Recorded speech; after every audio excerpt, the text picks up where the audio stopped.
Aujourd'hui, je vais vous parler de la bande dessinée Au bout de l'infini. C'est une bande dessinée mettant en avant Quinlan Vos contre un clan de Sœurs de la Nuit. C'est une histoire qui se passe en l'an -31, un an après l'épisode 1. Après la destruction d'une planète, les Sœurs de la Nuit seront tout de suite soupçonnées. Quinlan Vos, qui est pourtant un Jedi ayant un penchant pour le côté obscur, sera envoyé sur Dathomir. Il y sera capturé par le clan de Sœurs de la Nuit dirigé par la mère Zalem. Quinlan Vos sera réduit en esclavage, mais en tant que Jedi, il réussira très vite à s'enfuir et fera la connaissance de Roslai. Mais pas sous ses meilleurs jours.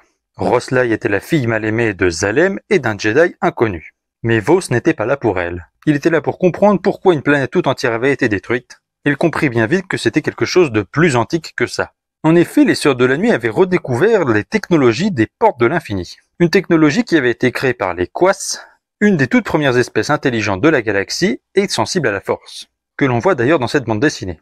Dans Star Wars, il y a plusieurs centaines de milliers d'années, la galaxie était dirigée par les Célestes, une espèce extrêmement puissante dans la force, ayant créé nombre de choses importantes pour la galaxie, ayant même créé des systèmes solaires. Ils n'ont pas créé les planètes, ils les ont juste placées là. Les Célestes étant tout puissants, ont réduit en tant que vassaux beaucoup d'autres espèces, les Kilix, les Gris et les Quas.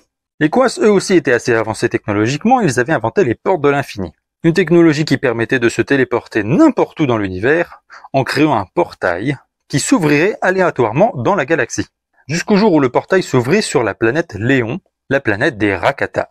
Les Rakata qui est une espèce aussi sensible à la force. Les Quas tentèrent d'apprendre leur technique aux Rakata, et les Rakata se retournèrent bien vite contre leur maître. Les Rakata créèrent le premier grand empire de la galaxie, ayant à leur actif seulement 500 planètes. Mais c'était déjà beaucoup pour l'époque. Un conflit contre les Célestes eut lieu, on n'en connaît pas l'issue, mais on sait que l'empire Rakata finira par s'éteindre à cause d'une épidémie.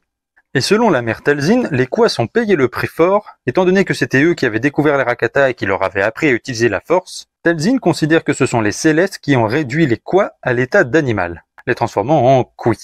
Et ce sont les Qui que l'on retrouve dans cette histoire. Et justement, la mère Zalem tentait d'utiliser les Qui pour utiliser une porte de l'infini retrouvée sur Dathomir, qu'ils arrivaient à utiliser pour détruire des planètes. Et le but ultime de Zalem, c'était de détruire Coruscant, la capitale de la République. Heureusement, Quinlan Vos réussira à arrêter tout cela, et la mère Zalem finira par mourir.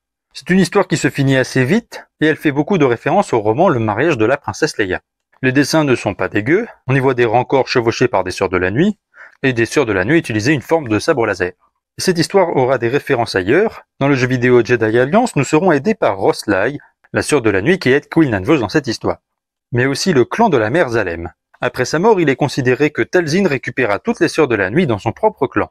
Car oui, il n'y a pas un seul clan de Sœurs de la Nuit, il y en a plusieurs. Il y avait le clan de Talzin, de Zalem, et il y en a sûrement d'autres. Et la mère Zalem sera même recanonisée dans une autre histoire, où il est considéré aussi que c'est Talzin qui prit sa place en tant que chef du clan.